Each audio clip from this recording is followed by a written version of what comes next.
A, B, C, D, E, F, G, H, I want A+ English because it's so much fun.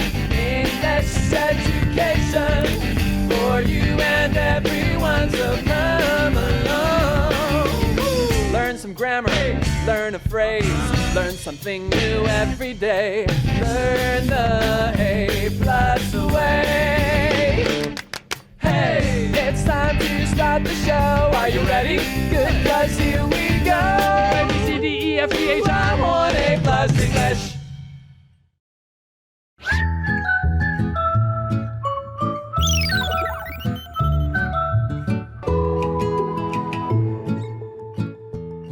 Hi everyone, welcome to A+ English. I'm Mike. I'm Chicken. And we are back with more about carpentry and the life of a carpenter. Not the singing stars from the 1970s, no.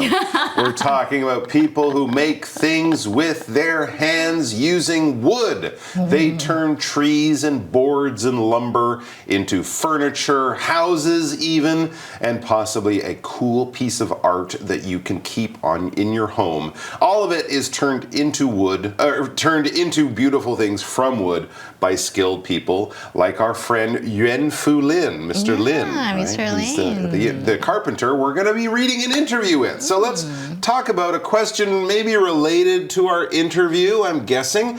Do you usually follow your parents' wishes? Why or why not?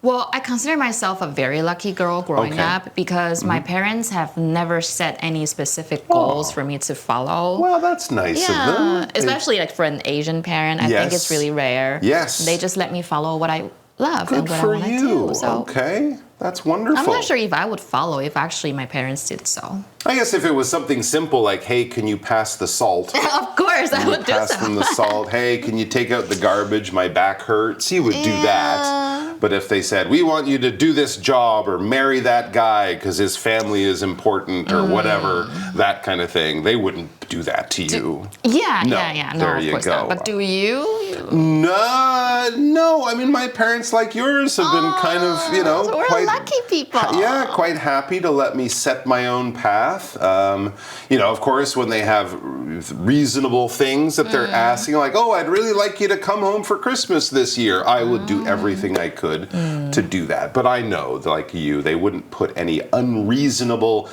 demands. They wouldn't expect, things that I don't want to do. So that's very nice. What about you guys? Would you follow the family tradition? Maybe go into a job that your father, your grandfather, grandmother, whatever had?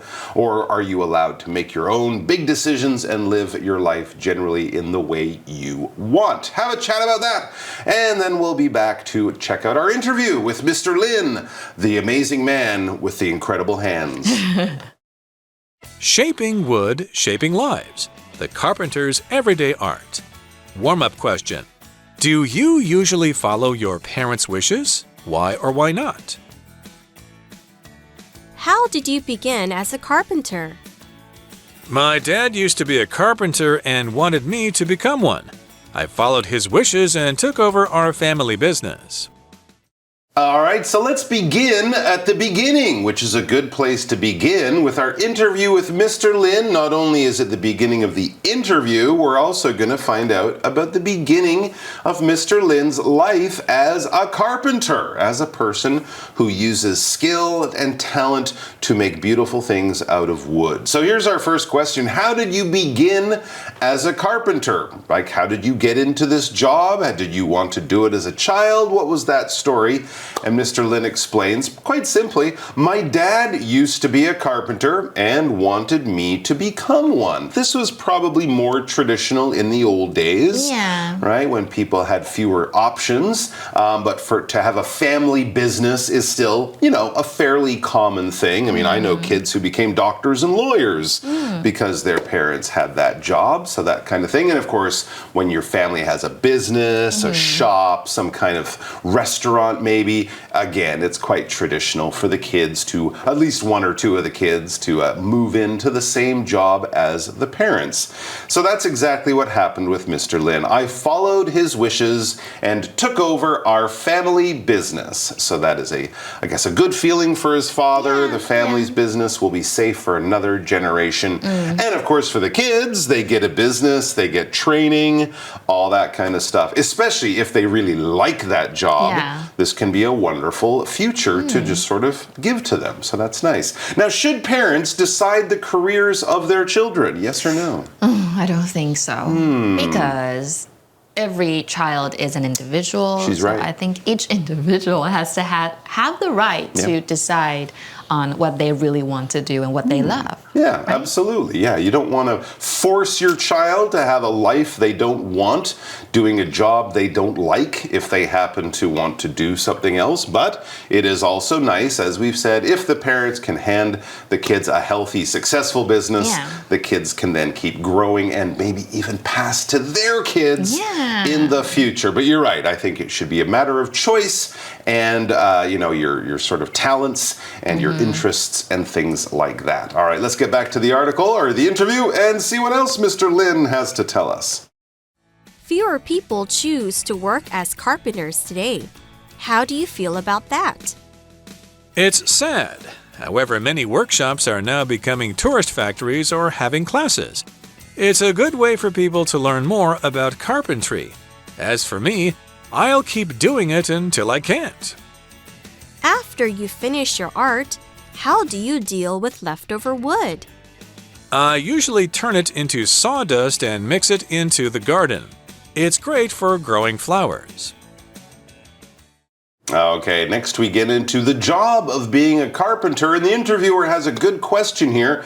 The interviewer asks, fewer people choose to work as carpenters today. Yes, this is not a dying art, but it's certainly less common as we have more things that are made in factories or made of plastic or stuff. We don't need so many carpenters to make wonderful things of wood, so it is a traditional job that is kind of fading away slowly. So fewer people do this work today. How do you feel about that? How do you feel about, you're not quite a dinosaur, but how do you feel, having your job become less and less common as the world becomes, develops and changes? And Mr. Lin has a very thoughtful answer. He says, it's sad. It kind of breaks his heart a little bit.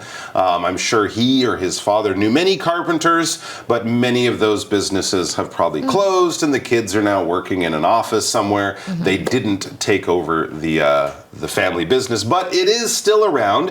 And he says, however, many workshops are now becoming tourist factories, or having classes. So they're evolving, they're changing, adapting to the modern times. You can't keep your business open just selling wooden furniture.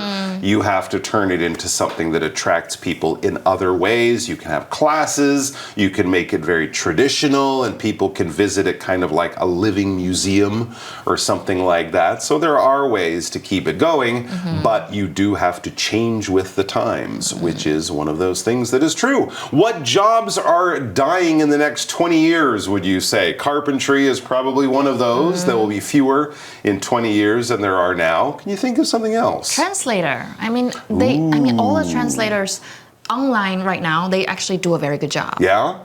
And I actually checked, maybe the Chinese version and the English version. It's all correct. It's true. You can talk into it. You can write into it. You can use even the camera will translate a sign for you, which would be hard for a translator that is not with you there. So that is definitely one that is going to be disappearing. I've heard lawyers or people who work for lawyers, the people who do research for lawyers, right? Paralegals or legal secretaries. A lot of that information, or a lot of that work, finding information from law cases in the past can of course be done with search engines, AI, things like that. True. What else can you think of? Fast food kitchen staff. You go to every McDonald's. Basically they taste pretty much the same. They do. So I think they can simply just use maybe like an automated system. It's kind of true. And I mean, already the way the kitchens are set up, it's kind of like a factory. Yeah. It's just the people are doing this, but you could have a robot putting the ketchup on the burgers, I guess, just as easily. That's a really good point. Yeah, with robots and AI, many of these jobs might be disappearing. And of course, it would probably be easy for a robot or for a computer to build a chair or a table. But I don't know, the carving, the more artistic side of carpentry, that might be something that I think will be around for a while. But of course, it's a very small kind of industry or job. But it does take special skills that maybe would be harder for a machine to learn. Mr. Lin says it's a good way for people to learn more about carpentry, having these open carpentry shops, these living museums where people can come down, maybe even take a class. That might get a whole new generation, or at least a few people in the next generation, interested in carpentry. And he's not stopping. He says, as for me, I'll keep doing it until I can't. There you go. Okay, wow, he loves it. Until he drops dead or until his hands get too tired or his back starts to hurt. Yeah. But anyway, he's in this for the long haul, as we would say in English. He's in this to the very end. He is dedicating his life to carpentry, and he is happy with that decision. After you finish your art, the interviewer asks next, how do you deal with leftover wood? That's a good question. Because as you cut things, wood falls off. Of course, as you're sawing, there's that powder, we call that sawdust, that falls on the ground. Yeah, there does seem to be a way you could use some of these things, but I can't think of how or why. So let's go to the expert. What does Mr. Lin do with the stuff that's left over? He says, I usually turn it into sawdust. So he grinds it up or crushes it up or cuts it up into sawdust and mix it into the garden. It's great for growing flowers. Oh, there must be worms. In the wood? Yeah. No. Really? It's wood. Okay. Yeah. Okay. There's worms in the ground. And the worms might eat the sawdust. Really? But they make the plants happy. Kind of feels like that there. The worms are good. They put air into the soil. So that they're okay. Yeah, we like worms. Anyways, back to the interview. Would you like to be a carpenter and why? Oh, sorry, this is a question for us. Would you like to be a carpenter and why? No, but I would like to see a carpenter work. Artworks. I think it's so interesting. That would be cool. The other cool thing about carpentry, it smells good. Oh, it does. I was just thinking of a carpentry shop. That smell of cut wood is kind of a nice smell, right? It would be a lovely place to be. But would I like to be a carpenter for a few months? Okay. I think learning some stuff would be very interesting. Not sure I would love it, but hey, I'll give myself a chance to fall in love with the job, but I think it would be definitely an interesting thing to learn, and not just learn a bit, to actually, get a few skills so I could make something cooler than a birdhouse next time. All right, we're going to turn it over to Chickalin, and then we'll be back to play a little game. 所以呢 follow 就是听从遵循的意思。那像我们说去遵从一个人的建议 to follow one's advice 我们常常讲。那么 follow 也有密切关注，像现在大家很常用的 Instagram 我们的追踪就是 follow， 那么追踪你的人就是你的 follower。 那么 follow 呢它也可以有理解明白的意思，比如说一堂课很难无法理解，你就可以说 Mrs. Springhorn's lecture was difficult to follow。 那我们看另外一个例句，You have to follow the rules or you will get in trouble. 你要遵守规定，不然你就会惹上麻烦哦。那我们刚刚是不是看到 business？ 我们知道这个林先生他接替了 take over his father's business， 他的爸爸的这个事业，所以 business 这边是企业的意思，不过也可以当事务。我们常常说不关你的事 ，it's none of your business， 或者是说 who I go out with is none of his business。那么这个 get down to business 也是另外一个我们很常见的片语，它就是有切入正题，我们谈正事吧的意思。比如说 Let's stop messing around and get down to business。 我们不要再胡闹胡扯了，我们赶快去做正事吧。好，那我们看另外一个句子，这边是企业的意思。Joseph started a business last year. It sells bowls, cups, and plates. Joseph 去年开了一间公司，他在卖碗、杯子还有盘子。那刚刚是不是看到另外一个字，就是 way 这个字在这边是方法、方式的意思，不过也可以有道路的意思哦。我们常常说，已经在路上了。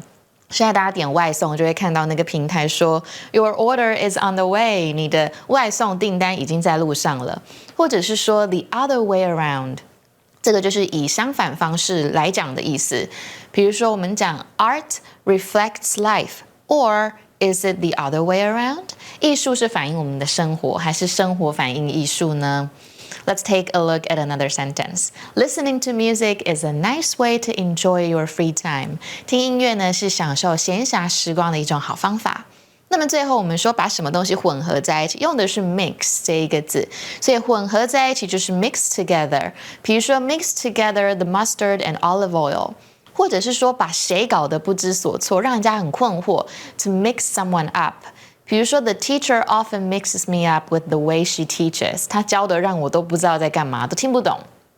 好，那我们看另外一个例句哦。Trevor mixed milk and sugar into his coffee. Trevor 呢把牛奶跟糖搅拌进他的咖啡里面。那我们今天 Magic Box 看到 a few 跟 few 这两个字，其实 a few 跟 few 是用可数名词一起使用，所以 very few 的话它就是很少。比如说 very few students learn Latin now， 就是很少的学生现在会学拉丁文，或者是说呢一些 a few， he packed a few things into a bag。那什么时候可以用跟不可数呢？我们改成 a little 跟 little 这两个字就好了。比如说How can he get by on such little money？ 他都没什么钱，怎么过生活啊？或者是说 You should put a little more effort into it， 你应该花更多的力气跟努力哦。我们这边加的是不可数哦。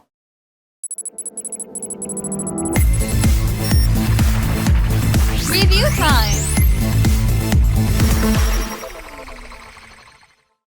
All right, we are back and we're going to play a quick game to review the new words that we saw today. Those words were follow, busyness, or business, as most people would say, way, and mix. Follow, business, way, and mix. Okay. And today we are not going to blank it up. We're going to play a very normal game. What is it? We're not going to blank it up. We're going to play a very normal game. Wait, I don't get it. We're not going to blank it up. We're going to play a very normal game. We're not going to mix it up. Exactly. Are you blanking me? I'm sorry. Are you following me? Are you following me? I obviously wasn't. This is the new blank that I'm going to do this. This is a new way I'm going to do this. That's right. No more fooling around. It's straight to blank. Straight to business. It's straight to business. It's straight to... That's okay. I decided to blank it up a little bit. I decided to mix it up a little bit, not introduce the fill-in-the-blanks game. As soon as I say blank, it's a fill-in-the-blanks game. Okay. That's your clue for the next time. Well done, though. Thank you. You followed along. Well, That's actually, good. It took me like 5 hours to That's okay. You had sawdust in your ears. Maybe So I clearly did. you just didn't hear me. And once you got the sawdust out, everything was perfect. Thanks for joining us, guys. We'll see you back here sometime very soon. Until then, saw away in safety and happiness and turn those wonderful pieces of wood into beautiful objets d'art, or objects of art. That was my bad French. Objet d'art, objects of art. Like objects. From wood. It's absolutely incredible. Thank you also to Mr. Lin for doing that interview. We salute you, sir, and your amazing skills with our wonderful wooden friends. Take care, everyone. We'll see you soon. Bye. Bye. Magic Box. 哎呀，所谓高处不胜寒，我5条悟呢实在是太强了，都没有能跟我并肩作战的战友啊。I used to have a good friend on my team. 过去呢，我曾经有个好朋友跟我组队哦，但现在呢，他也离开了，不知道他过得好不好啊？你还记不记得不久前呢，我们才学过 be used to， 除了呢表示用途之外呢，它也可以用来表示习惯。什么已经忘记了？没有关系哦 ，I am used to this， 我已经习惯了大家的健忘哦，没关系，忘记了也好，因为呢，现在呢，我们要去掉 be 动词，used to， 就变成有完全不一样的意思跟用法咯。Used to 呢，就表示过去经常发生的行为或是状态哦，常被翻译为过去怎么样或是曾经怎么样。要特别注意呢，这里的 to 是不定词，所以后面呢，我们只能接原形动词咯。我们呢可以来看几个句子咯。My friend used to have longer hair. 我的好朋友呢，过去怎么样？他的头发比较长。这样讲呢，就表示现在可能剪短了。或者是呢，我们看这个句子 ，My classmates used to help me with my homework。我的同学们呢，过去会帮助我一起写作业。现在我都当老师了，当然是不用再写作业了，哈哈。我们呢，接着再来看一些例句吧。听说呢，校长呢，他以前喜欢自己煮饭，现在太忙了，都在外面吃。He used to cook at home。他以前呢会在家里煮饭，所以这种以前曾经、以前习惯，但是现在没有的了，记得呢，我们就可以用 used to 加上原形动词来表示咯。